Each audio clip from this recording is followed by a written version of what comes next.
Hi കൂട്ടുകാരെ, എല്ലാവർക്കും നമസ്കാരം. യേശുക്രിസ്തുവിന് തന്നെയുള്ള നാമം മഹത്വീകരിക്കപ്പെടട്ടെ.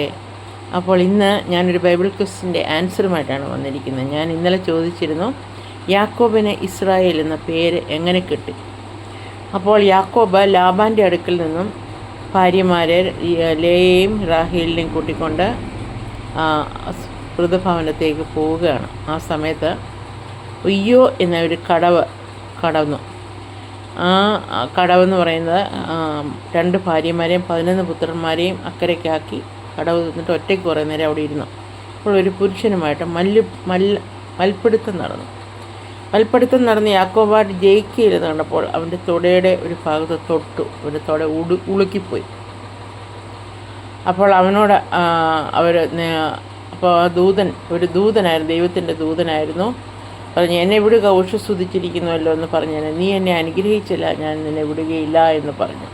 നിൻ്റെ പേര് എന്താണെന്ന് അവനോട് ചോദിച്ചു. ഇനി യാക്കോബ് എന്ന് പറഞ്ഞു.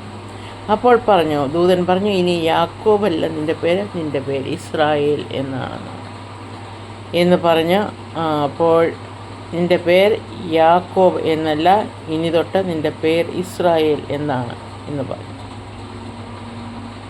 അങ്ങനെ അവൻ ദൈവത്തെ മുഖാമുഖമായി കണ്ടിട്ടും ജീവഹാനി വന്നില്ല എന്ന് യാക്കോബ് പറഞ്ഞു. ആ സ്ഥലത്തിന് പെനിയേൽ എന്ന പേരിട്ടു. മൽപ്പിടുത്തം നടന്ന ആ സ്ഥലത്തിന് പെനിയേൽ എന്ന പേരിട്ടു. അങ്ങനെയാണ് ഇസ്രായേൽ എന്ന പേര് ദൈവം യാക്കോബിന് കൊടുത്തത്. ഇതാണ് എൻ്റെ ആൻസർ. അപ്പോൾ ഇത് എല്ലാവർക്കും ഇഷ്ടപ്പെട്ടെന്ന് കരുതുന്നു. അപ്പോൾ എല്ലാവരും ദൈവം സമർത്ഥമായിട്ട് അനുഗ്രഹിക്കട്ടെ. God bless you all. എന്നെയും നിങ്ങളെയും ദൈവം സമർത്ഥമായിട്ട് അനുഗ്രഹിക്കട്ടെ. God bless you. Bye bye.